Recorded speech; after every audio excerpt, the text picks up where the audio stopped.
Hello and welcome to Let's Talk Entrepreneurship with Strathclyde Inspire. In this podcast, we will be dispelling entrepreneurship myths. Enjoy. Hi, I'm Dr. Lucrezia Casulli. Hi, I'm Dr. Suzanne Mawson. And I'm Dr. Emilee Simmons. And today we're going to be tackling some common misconceptions about entrepreneurship. Let's just start off with this first idea. So what was really great about this is for this podcast, we decided to go out and Strathclyde Inspire asked you, the listener, what kind of things did you think about entrepreneurship? And it was really great to kind of get these polls. So while we go and talk about this today, some of the things that we might bring up are some of the answers that maybe you've come up with in the voting. So some of these polls, for example, the entrepreneurial journey is a straight trajectory from idea to successful execution. Well, I know how I feel about that, but what about you two? It's an interesting one.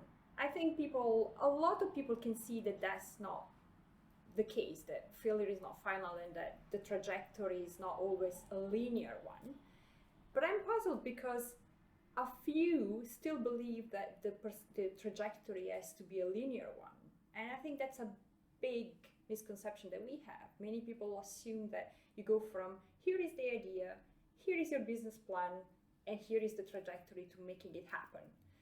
And nothing, I think, could be farther from the truth in reality. But if you think about it, it's such a difficult journey that people go through, and it is going to deal with issues that are challenging to talk about at a personal level, at a professional level.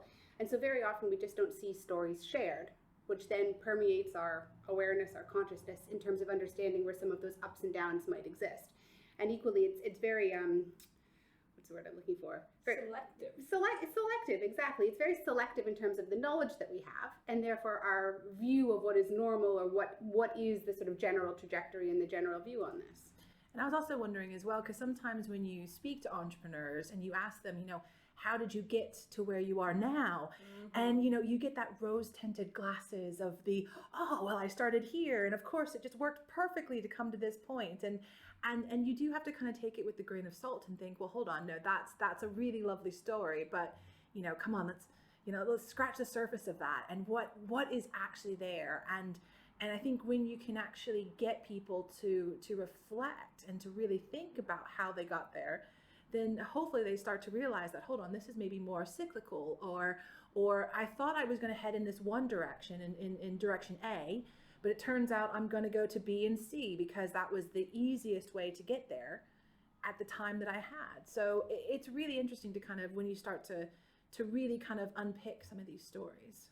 Yeah, and I think that issue of reflection is really interesting, Emilee, because it's easier for us to look back, right? We have points that we remember that we can try to create a logical story or narrative from, but we don't often stop in the action. And especially when things aren't going to plan and the proverbial, is happening, and we don't stop and think about what that's going to mean. And so we don't often have those data points in that process. And so we really do need to be more purposeful and more in the moment, aware of what's happening and aware of where maybe our trajectory is going to be changing as well, without feeling that we have to be on a particular trajectory.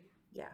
I agree, and also a lot of the time the way the narrative is crafted is deliberately so, because a lot of startups are financed in such a way that they don't want to, paint their finances in a bad light. So they want to do justice to them by making it look as though it's on a trajectory to success, and it's always been on a trajectory to success. And people find it really uncomfortable to talk about the things that went wrong, or because despite what we say, you put a poll like that out and everybody's like, yeah, failure is not final, let's embrace it.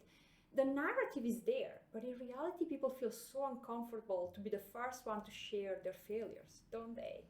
Oh, absolutely. And I think that's the hardest thing that anyone can ever talk about. Now, what makes me always laugh about this, though, is if I just said now, think about a time, even the past week or two, that you have failed. And I'm more than positive everybody right now has just thought of something. Now, to you, it's a little failure. It could be little, it could be enormous, it doesn't matter. But something will have triggered in your mind. Yet we are often in society, and sometimes when we're talking about business, we have to make it look like it's all glossy. And that, this idea that, failure is not an option. Whereas my favorite is failure is always an option. And it should be the option because we learn from failure, always constantly learning from it. Yeah, and sometimes failure is the best option, right? Yes. We may be on a trajectory or doing things that we believe in or others tell us are a good idea or will work. And sometimes we need to actually stop and to make a conscious choice not to continue, right? So failure not being that finite thing, but equally not something that is enforced upon us, and not just necessarily framing it in a negative way, right? Failure, as you say, Emilee, it's a learning opportunity, and in many ways it's empowering because we learn from what happened so that next time we can change our behaviors, our approaches, and we can build on a new base of knowledge and insight. And I really like what you just said there, Suzanne, about this idea that it's not finite. There's times that I think that when people if they do talk about failure, it's almost as if this thing has failed and therefore it's the end, and it's the absolute finite final thing. But that's not necessarily what we need. When failure could be so many different things. Absolutely. I was just going to say, I think that links really nicely to one of the other misconceptions that we polled all of our listeners on about this issue of who can be engaged in entrepreneurship and what does that look like. And we end up with this stereotypical view because we don't celebrate failure, we don't talk about it, we don't think about it, that people who are entrepreneurial are mythical heroes or are superheroes with extraordinary capabilities and no weaknesses, right? Of course. Just nothing but ability. Absolutely. And that is the thing that we get all the time, don't we? Like when we talk to people outside of the organization, oh, you teach entrepreneurship. Isn't just one just born an entrepreneur? They've got these special powers, and they think of Elon Musk and they think of Jeff Bezos and they think of these flamboyant characters who never seem to get anything wrong, who just look like they were born to win all the time. And I really think that sends such a skewed message out there that these people actually do feel that these people are not perfect and they just are selected out to be portrayed as the big entrepreneur because they have characteristics that make them come across as well entertaining, flamboyant. They make news. I was about to say they make a good story, don't they? Make it's good that stories. story, but that's it. But they are a minority, and essentially, would they have made their fortune if it wasn't that they were surrounded by people who truly have the competence and the skills?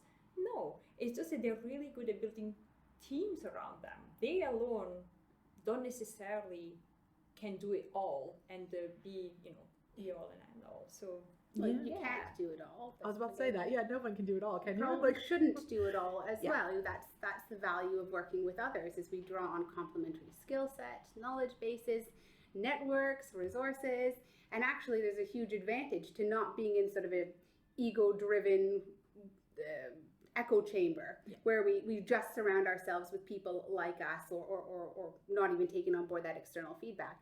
And those different perspectives, viewpoints, opinions, all of that provides real value in terms of us thinking about value creation or doing something innovative or something new, which is a key part of our entrepreneurial process.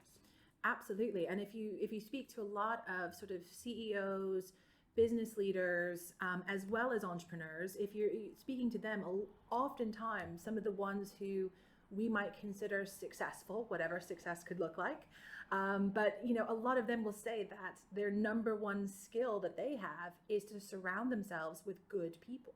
They have talent around them that they know they can utilize, and that is what helps to build and shape this kind of organization and the kind of entity that they're trying to build for this either new venture or for an established business, which is also really good for the business. But then it also makes me think sometimes when I've spoken to investors, you've got investors who they do not invest in the individual because individuals change over time. They don't invest in a product because products change over time. What they invest in is the team. So who is this group of people? What do they think what values do they have? What kind of skills do they have? And is it such a great team that they can actually invest in that team for the long run and then hopefully get lots of value out of their investment?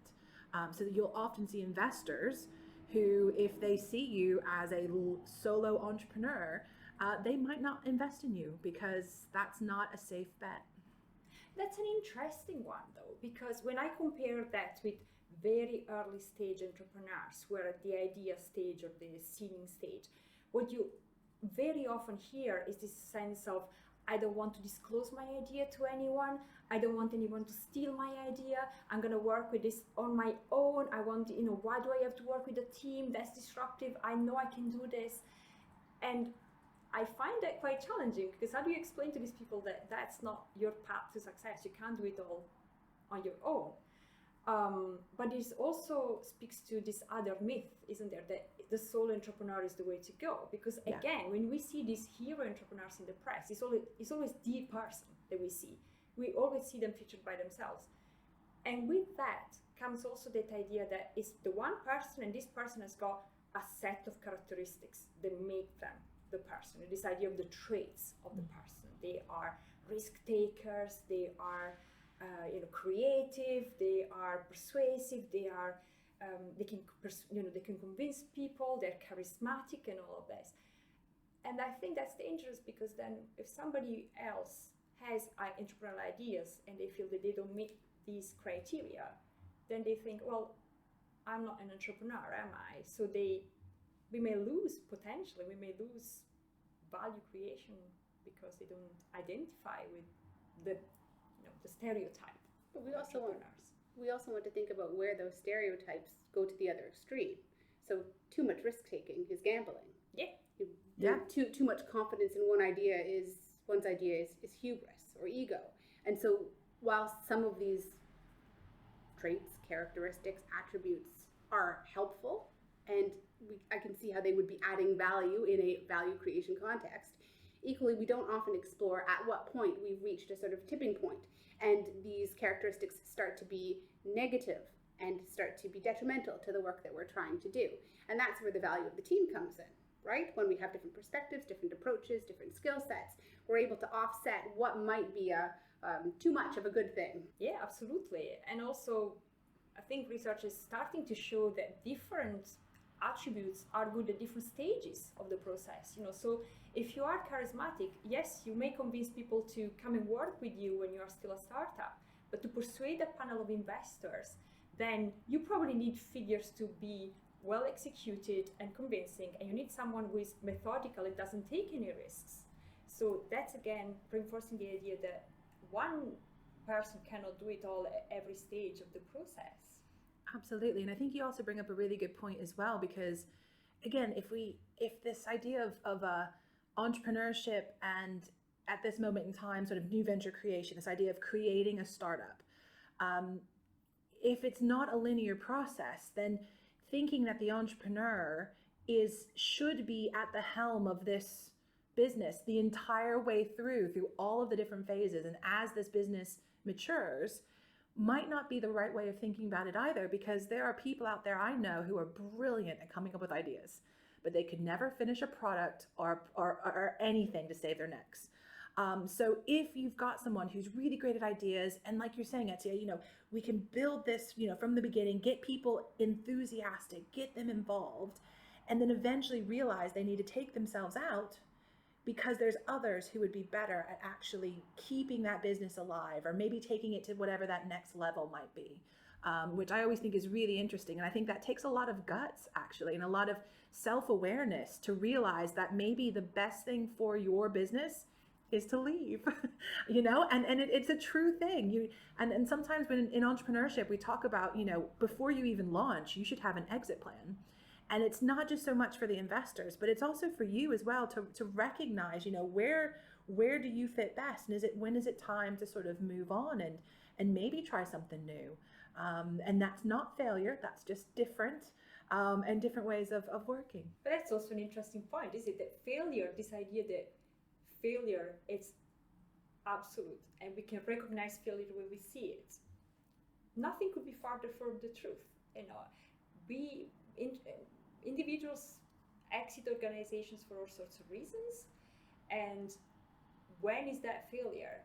If you decide to exit, or if you are in a partnership, in a team, and you decide to exit that team even before you get to growth, Is that failure? Well, it depends. It's so personal, it's so contingent on personal circumstances that it's really an overgeneralization to talk about failure that way. Yeah, I couldn't agree more. And this idea of there being, and I guess it goes back to the conversation we had about sort of linear developments, right, in that entrepreneurial journey, but also that all organizations are going to be following the same kind of developmental paths.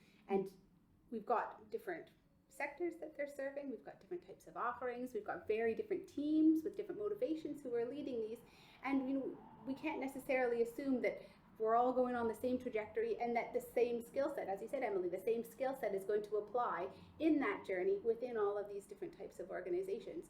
And I think some flexibility and some kindness at the level of founders or ownership teams, or even within small entrepreneurial teams, to recognize that difference exists and we should be celebrating that, and to make the decisions and take action that's going to be the most relevant to succeeding based on the ethos, the remit, and the goals of that particular context, that particular organization.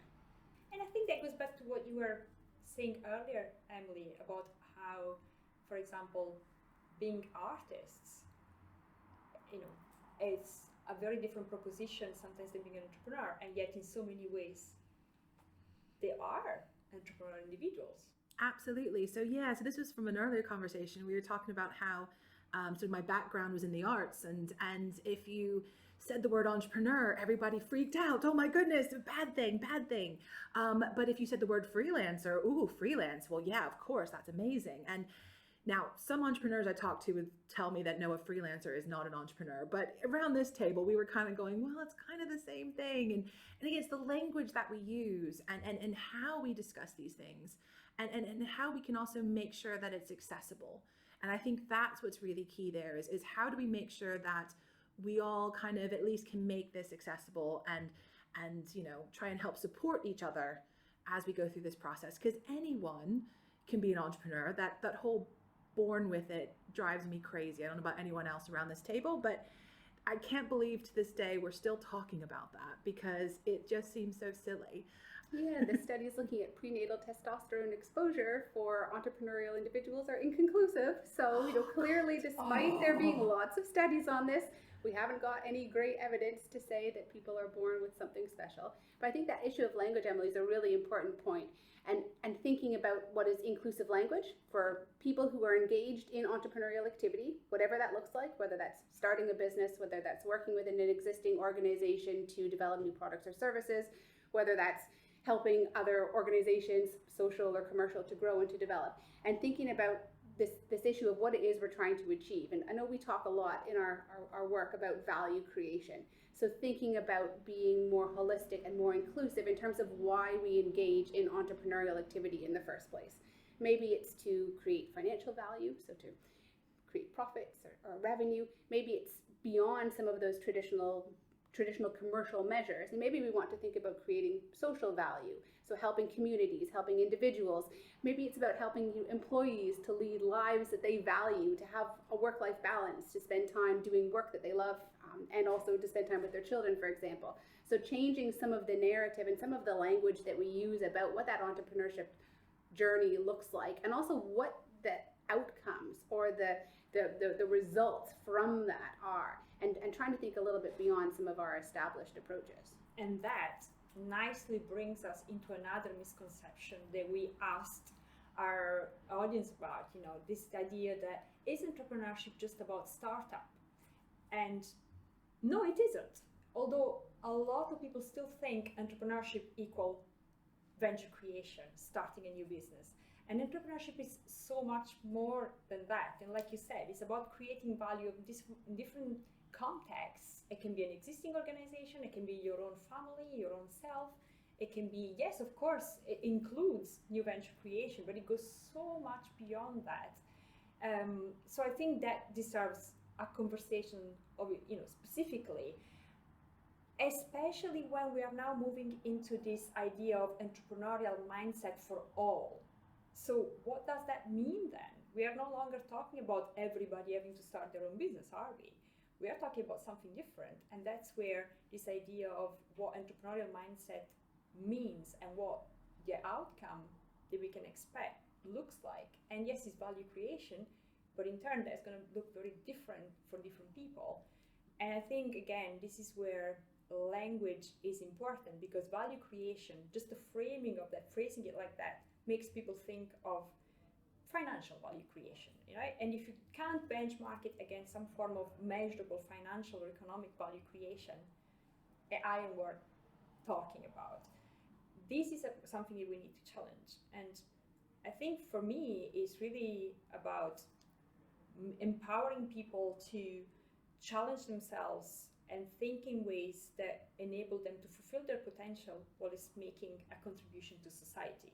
Would you agree? What do you think? Is that too far-fetched? Well, if we think about the UN Sustainable Development Goals, if we see some of the new policy frameworks for what life can and should look like in Scotland and in the UK over the coming decade, these issues of sustainability, of inclusivity, of challenging existing structures and norms is becoming really prevalent. And I think this is a huge part of that, isn't it? Looking beyond what we've looked at for the last 20, 30, 40, 100 years and starting to say, well, where are we going now? And we could argue that a profit orientation has not served us particularly well. Look where we are now in 2022. And is it not time to start to change and to think about alternative measures, alternative approaches? What else could we be doing, and where else could we look for the future direction of the development of our places and also the activities that we're doing? Absolutely. And it also just seems a little bit almost kind of like very narrow focus to assume that the thing that motivates people is profit and economics. And obviously money has its place, but there are so many other motivational factors that are out there. And like you said before, sort of Betsy, and I loved it. I like that idea of empowering people and getting them to, challenge themselves, but then maybe, add this value in other ways. So it could be that, being able to have more time so that they can pursue the kind of hobbies or the lifestyle they would like to have. Maybe it's about trying to have a better connection with their local community and to support certain types of ways of living that they're trying to help in their, again, local community, in their region. And it's that kind of value creation. And for me, I always talk about opportunity. Now, I know that's another loaded word that we can always talk about, but for me, I like to talk to my students and clients and various business owners about this idea of surrounding your business with people who are action oriented and who are interested in maybe not seeing what might look like a brick wall in front of them, but they take a different perspective and look around and see that there's a door, and they can see that opportunity and say, I'm going to challenge myself, but I'm going to see that there's actually, that looks like a wall. Maybe I can tear that wall down. What can I do with the pieces of that wall to then build something better? And what might that do in that kind of that business or the community that I'm in? So that's some of the ways that I end up talking about it myself. But I think that links us really nicely to that concept of mindset, right? That if we all have the ability to think beyond what we see, right? We have our creative thought, we can think about what's possible. And then we have the ability to take that thought and to translate it into our actions. So thinking and our behavior. And that's what's going to help allow people to contribute. So where can we harness the interests, the skills that people have that are unique, all the different perspectives, experiences, and how do we harness that so that people feel empowered to be involved in creating value in a way that is relevant for them, but also for their organizations or their contexts or their societies too. Yeah, absolutely. And I love the way you frame it, like thinking of what's possible, because that's the way you talk about it with me, Suzanne. It's about thinking of what's possible rather than what it is. And that's such a big part of the can-do movement that we are seeing, even in politics today. This idea that people should focus on what's possible and mobilize to that, rather than focusing on what's hard and what's difficult to achieve. And I really loved what you said, Emilee, about an action orientation, because I think it goes back to this idea that people don't take action until they are sure that that action is the right action to take to achieve the outcome. But you're never going to be sure if you don't try, so you have to start from somewhere and you have to try. You're going to make mistakes, and that in turn requires that you have a certain attitude to mistakes. that you don't just feel that making mistakes is for losers, because you're unavoidably going to make mistakes if you have an action orientation, right? Absolutely. And if you talk to a lot of innovators, inventors, there's all these people who will try thousands of different ways of making something to finally come to the one thing that they were hoping to make. And, you never know if that's going to be the case or not. And, thankfully, because of that, we've got light bulbs, we've got pretty much anything ever made at 3M, I'm pretty sure, and then like all these different things, like, well, let's just try it, see what sticks and see what happens. And having that play, I think that's where play is really great. We talk about creativity, but how many of us actually just play, and through that come, and there's a certain type of, building block that I personally still like to use. And I think I own more of it now than I'm an adult than I did when I was a child. But, it's coming together and having that sense of play to kind of really open your mind and let you think of all those different possibilities. And I think that topic of play deserves a podcast of its own, but it's so relevant to everything that we've been talking about, because we learn to be comfortable with failure when we experiment, when we create, when we play, and when things don't go to plan, right? So I'm assuming maybe it's a Scandinavian branded small Lego block. Maybe. I mean, a small block. You can't help but say it, can you? Exactly. And it's through use in early childhood too that we start to figure out how to put things together and where things work and where things don't work, and we start to develop our resilience to be able to cope with those kind of situations. And I think this goes above and beyond what we can talk about today, but starting to think about how we develop those mental resources, cognitive framings, how we can approach our own personal development to become more comfortable and confident in playing with possibilities and responding to what the outcomes are, whether they are positive, whether they are, let's say, less than positive, and how we then adapt and evolve as a result of that. I agree, and I fully agree that we could be talking about this for days. But I feel sorry for people who don't feel that they have the idle time to play, because I think what is missing is that idea that you don't have to necessarily have something to show for the time and effort and money and resources you've been spending on this play. It's okay to have nothing to show for it, because what you have to show for it is you have learned from the attempts. But that pressure to have something to show is always there, isn't there? And together with that, I think there is that pressure to be seen, not to make mistakes, because you don't want to feel that you want to show people that you're flawed, that you don't get to the solution, and therefore you are not perfect. And I think again, these perfectionist tendencies are very much the kind of thing that Carol Dweck would refer to as fixed mindset. This idea that you always want to look perfect, never take gambles that could show your imperfections. And I personally feel that a lot of the time, our students don't empower themselves to follow through with their ideas because they're afraid of that. They're afraid to look bad and to look like they are not perfect. Oh, absolutely. And nowadays, I think also with the social media culture that we have, we almost have to look perfect as well as act perfect. And you get this sort of idea that everybody is great all of the time. But in reality, we all know that's not the case. So, and I think we can apply that similar thing to entrepreneurship. Again, this idea of these stories, we always hear when things go right. We always hear when things go really well, or we're being told the story that they want us to almost hear, versus the, what it could be on the ground. What is it actually happening in reality?